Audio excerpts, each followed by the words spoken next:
Hello everyone, this is the part 5 of this video from सखी वे मुझसे क्या कर जाते हैं धीरे उतरे प्रश्न 5 मार्क्स 100 शब्द में। मैथिली शरण गुप्त का संस्कृत जीवन परिचय देते हुए उनके साहित्यिक अवदान को निरूपित कीजिए। हिंदी साहित्य के दिव्योग के श्रेष्ठ साहित्यकार, राष्ट्रीय काव्य चेतना के प्रहरी, राष्ट्रीय कवि मैथिली शरण गुप्त का जन्म 1886 ईस्वी में झांसी के चिरगांव नामक ग्राम में हुआ। आपके पिता सेठ रामचरण गुप्त भगवत भक्त और हिंदी काव्य प्रेमी थे। बालक मैथिली शरण गुप्त बचपन से ही मेधावी और काव्य प्रतिभा संपन्न थे। अपने बचपन में एक बार अपनी कॉपी पर एक स्वरिच छंद लिखकर पिता को दिखाया, जिससे प्रसन्न होकर पिता ने सफल और सिद्ध कवि होने का आशीर्वाद दिया, जो कालांतर में सत्य सिद्ध हुआ। गुप्त जी ने नौवीं कक्षा तक की शिक्षा झांसी के एक स्कूल में प्राप्त की। संस्कृत का अध्ययन स्वाध्याय द्वारा घर पर ही किया। महावीर प्रसाद द्विवेदी के संपर्क में आने से आपकी काव्य प्रतिभा में निखार आया और आप उच्च कोटि की साहित्यिक रचनाएं करने लगे। मुंशी अजमेरी को आप अपना काव्य गुरु मानते थे। हिंदी के लोग आपके प्यार एवं श्रद्धा से धन्धा कहते थे। गुप्त जी का स्वभाव बड़ा सरल एवं जीवन अति साधारण था। राष्ट्रीयता की छाप गुप्त जी की कविताओं पर ही नहीं, जीवन दर्शन पर भी था। असहयोग आंदोलन में आप जेल भी गए। आगरा विश्वविद्यालय तथा प्रयाग विश्वविद्यालय ने आपको क्रमशः 1948 ईस्वी तथा 1958 ईस्वी में डी लिटू की मानद उपाधि से विभूषित किया। स्वतंत्रता प्राप्त के बाद तत्कालीन राष्ट्रपिता डॉक्टर राजेंद्र प्रसाद ने आपको स्वतंत्र भारत की प्रथम राज्यसभा का सदस्य मनोनीत किया था। साकेत महाकाव्य पर आपको श्रेष्ठ मंगला प्रसाद पारितोषिक प्राप्त हुआ था। भारत भारती के इस अमर गायक का 1964 ईस्वी में साकेत धम को प्रसन्न हो गया। साहित्यिक अवदान: राष्ट्रीय कवि मैथिली शरण गुप्त जी सच्चे अर्थों में राष्ट्रीय कवि थे। उन्होंने भारत भारती की रचना करके भारतीय जनता को जागृत किया। अपनी प्रतिभा के द्वारा उन्होंने खड़ी बोली को काव्य रचना के उपयुक्त बना दिया। गुप्त जी ने उज्ज्वल राष्ट्रीय प्रेम से युक्त रचनाएं की। उनकी दृष्टि अतिशय व्यापक, उदार और मानवतावादी थी। डॉक्टर शांतिप्रिय द्विवेदी के अनुसार जो स्थान माला के प्रथम पुष्प का और गगन में प्रथम नक्षत्र का है, वही स्थान गुप्त जी का हिंदी साहित्य में है। गुप्त जी ने मौलिक और अनुदित दोनों प्रकार की रचनाएं की है। उनकी मौलिक रचनाओं में भारत भारती, जयद्रथ वध, पंचवटी, साकेत, द्वापारा, मंगल घाट, जय भारत, यशोधरा मुख्य है। इसके अतिरिक्त उन्होंने संस्कृत, बंगला तथा फारसी से कई ग्रंथों का अनुवाद किया। मेघनाद वध, विरहिणी, बंजागना, प्लासी का युद्ध,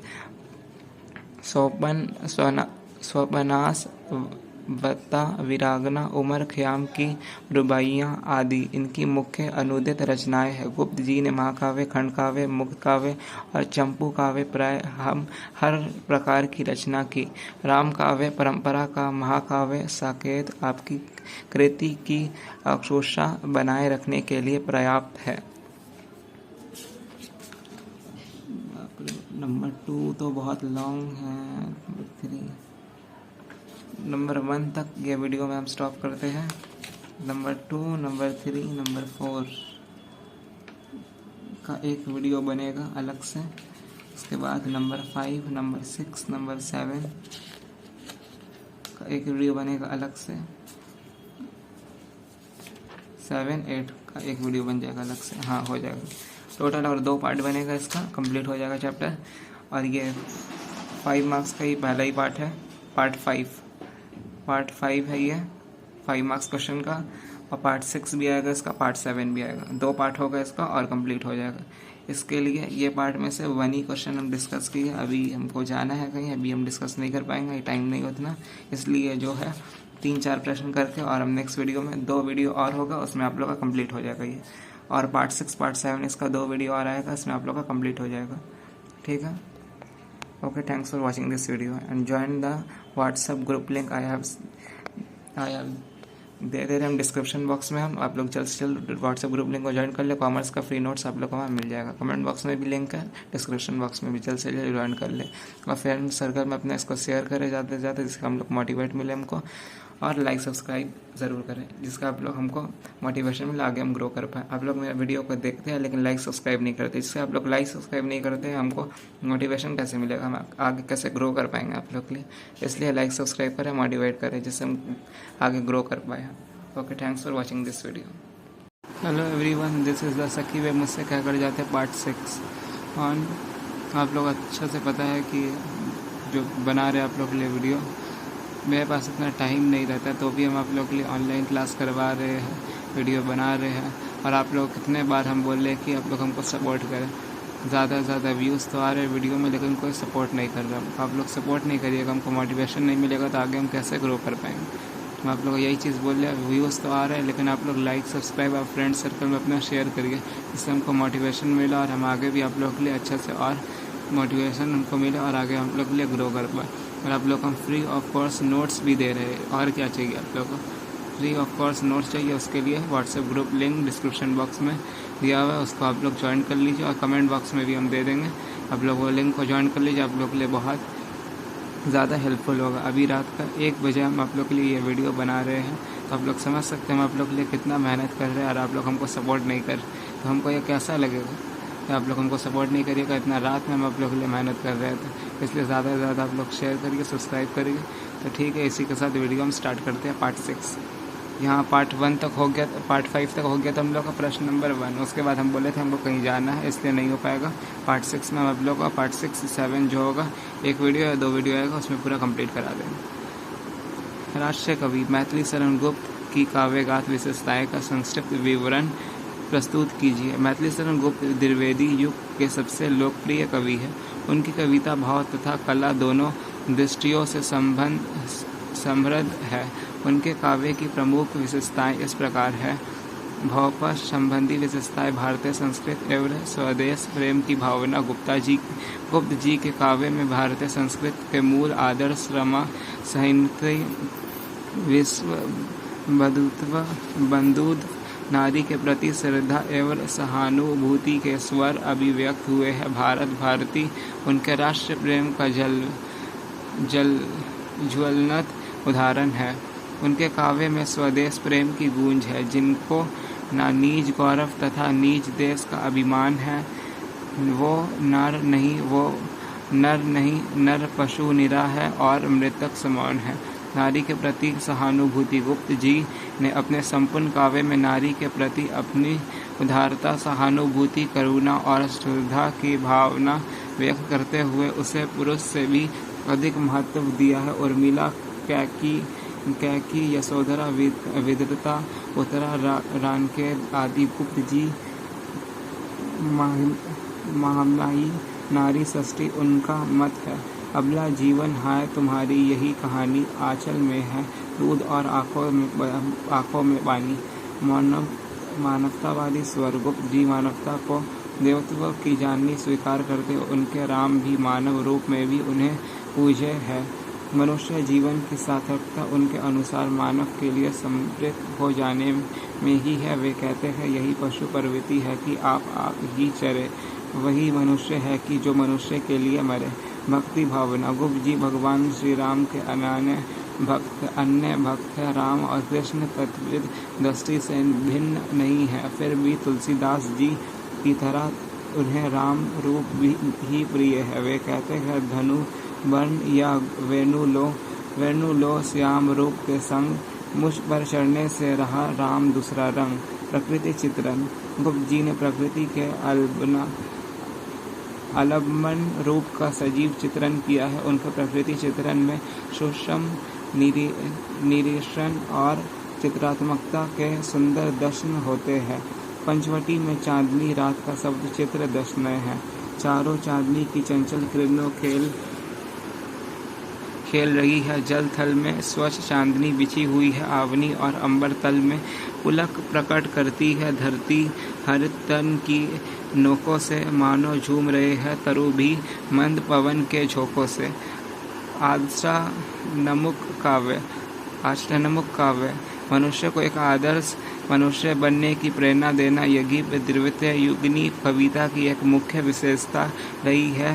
पर गुप्त जी का काव्य तो स्वतः आदर्शात्मक काव्य ही है। उनके राम देवता नहीं, अप्रति आदर्श मानव है। मंगल खट से अवतरित अंत सद्भाव की भावना से पूरित मनुष्य को आदर्श मनुष्य बनने की प्रेरणा देने वाली निम्न पंक्तियों द्वारा दृश्यवे है।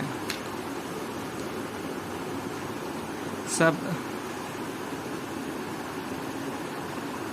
तीर्थों का तीर्थर ये हृदय पवित्र बना ले। हम आओ यहाँ आजाद शत्रु बन सबको मित्र बना ले। हम रेखाएं प्रस्तुत है अपने मन के चित्र बना ले। हम सौ आदर्श को लेकर एक चरित्र बना ले हम।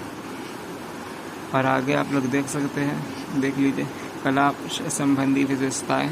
आप लोग इसको रीड कर लीजिएगा। भाषा, शैली, अलंकार, योजना, छंद, विधान रीड कर दे रहे हम लास्ट है।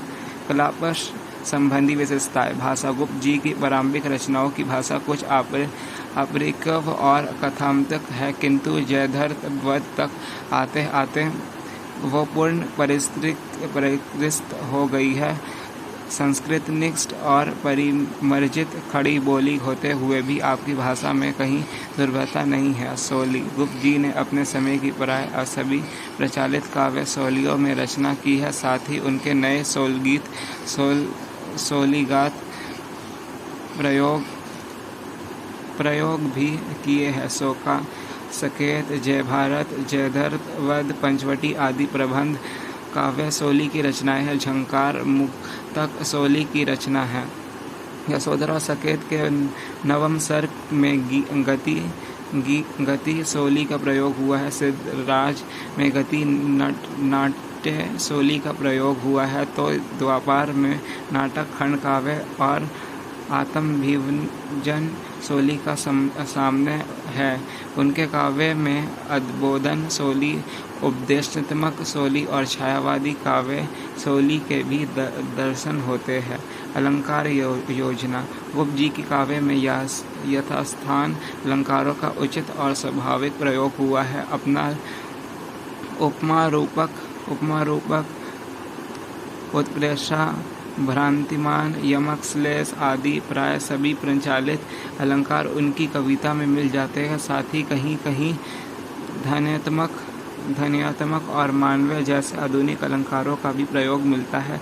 छंद विधान तुकांत, अतुकांत तथा गीत छंदों पर गुप्त जी का पूर्ण अधिकार है। उन्होंने विविध प्रकार के प्राचीन और नवीन छंदों में अत्यंत सफलतापूर्वक श्रेष्ठ काव्य की रचना की है। संस्कृत में गुप्त जी आधुनिक हिंदी कविता के प्रतिनिधि और राष्ट्र की संसद भावनाओं को वाणी देने वाले सच्चे राष्ट्र कवि हैं। नंबर 3 आप लोग देख ले, रीड कर ले इसको। अगर हम इतना करेंगे तो बहुत वीडियो लंबा हो जाएगा। गुप्त जी की रचनाओं में राष्ट्रीयता का स्वर मुखर होता है। इस कथन की समीक्षा कीजिए। देख लीजिए आप लोग, इसका PDF भी मिल जाएगा, तो इसमें देख लीजिएगा। एक वीडियो हम बना रहे, वीडियो में अच्छे से देख लीजिए, पढ़ लीजिए।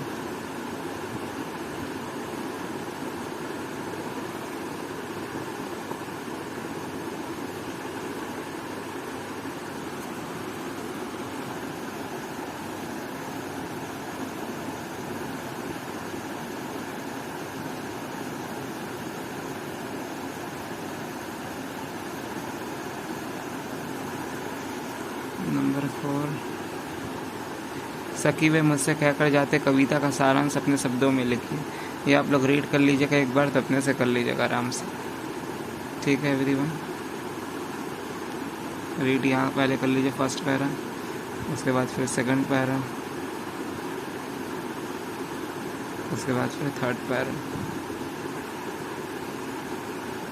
यशोधरा को किस बात का दुख है? सिद्धार्थ ने उन्हें मना तो बहुत, परंतु उन्होंने जान नहीं पाए। यदि वह यशोधरा को बता के जाते उनको अच्छा लगता। यही सब बात इसमें कहा गया है। आप लोग रीड कर लीजिएगा, समझ में आ जाएगा। वीडियो अगर उतना करेंगे तो बहुत ज़्यादा ही लेंथी हो जाएगा, इसलिए हम उतना वीडियो अभी नहीं कर सकेंगे। रात का समय आप लोग जानते हैं अच्छे तरीके से, काफ़ी लेट हो रहा है।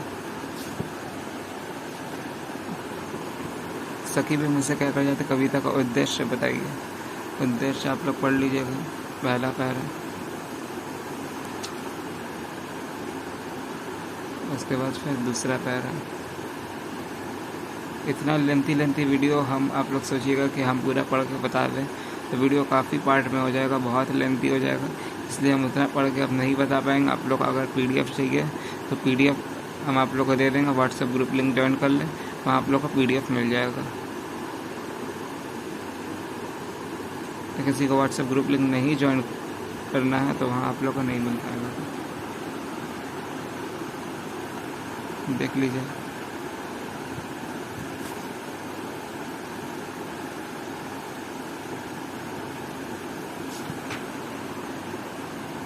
यहीं पे वीडियो स्टॉप होता है। Thank you for watching this video. PDF चाहिए तो मैसेज कर दीजिए, आप लोग को मिल जाएगा।